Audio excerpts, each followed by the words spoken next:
Bonjour. Après avoir évoqué tous les personnages qui entourent la crèche, il nous reste les mages, les derniers qui sont arrivés, et donc les derniers dont nous parlons.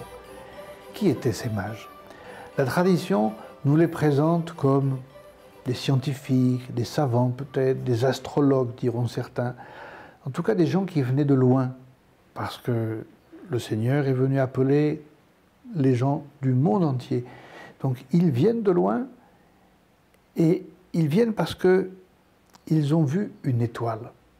C'est quand même surprenant. Des scientifiques, des gens qui ont un petit peu tendance à ne croire que ce qu'ils peuvent toucher, que ce qu'ils peuvent vérifier de manière expérimentale. Et eux voient une étoile. Ils vont se laisser émouvoir par une étoile. C'est incroyable cette histoire, mais ils vont se laisser émouvoir. Et ils vont se mettre en route. Ils vont se mettre en route malgré les incertitudes. Ils ne savent peut-être pas très bien ce qu'ils vont trouver au bout du voyage.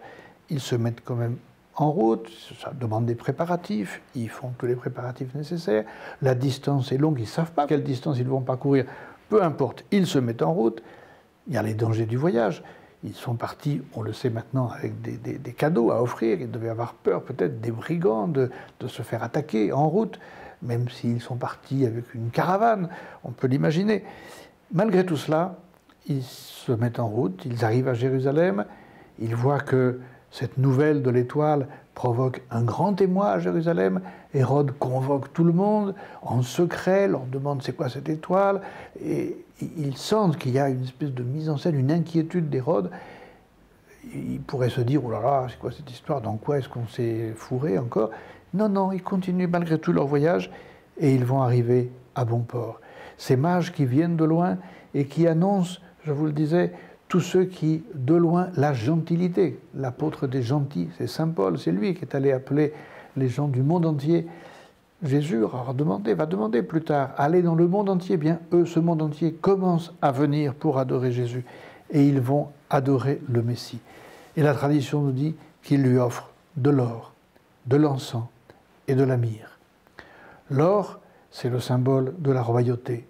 L'encens, c'est le symbole de la divinité. Et la myrrhe, les interprétations divergent suivant les pères de l'Église. Il semble que cela indiquerait la souffrance, la future souffrance rédemptrice de Jésus. Jésus, homme et Dieu, qui va offrir sa vie pour nous. Et la myrrhe, qui est un produit que l'on offre et qui sent bon, qui dégage cette bonne odeur, c'est la bonne odeur du Christ qu'il va nous communiquer avec sa vie, avec ses enseignements, avec sa mort. Ils offrent des cadeaux. Quelles leçons pouvons-nous tirer de tout cela? J'ai déjà envie de vous dire, est-ce que nous sommes capables, nous aussi, de nous laisser émouvoir par Dieu? Comme ces mages qui n'avaient aucune raison de se laisser prendre par cette étoile, ils ont entendu, ils ont perçu un signe et ils l'ont suivi, ils l'ont médité. Est-ce que nous sommes sensibles aux signes que Dieu nous envoie? Ou alors est-ce que nous avons peut-être une véritable peau de rhinocéros, fait que lorsque le Seigneur nous dit des choses, on dit non, non, c'est pas Dieu, c'est encore des histoires, c'est dans mon imagination. Il faut que nous nous laissions émouvoir, que nous laissons Dieu percer notre cœur et notre intelligence. Nous pouvons nous demander aussi, que sommes-nous prêts à abandonner pour rejoindre les chemins de Dieu? Les mages ont abandonné leur quotidien, ils sont revenus chez eux, bien sûr, mais ils l'ont abandonné. Et que sommes-nous prêts à donner? Oh, donner de notre superflu, ça nous savons faire. Donner de notre superflu, c'est facile. Mais donner de notre nécessaire, donner de ce que nous pensons être absolument indispensable à notre vie. Alors vous voyez, tout ça, ce sont des résolutions. Noël, c'est Dieu qui se donne. Eh bien, nous devons apprendre, nous aussi, à donner et à nous donner. Ce sera un excellent cadeau que nous pourrons faire à l'enfant de la crèche. Voilà, je vous souhaite une très bonne fête de Noël et je vous dis à bientôt lorsque nous préparerons le carême ensemble.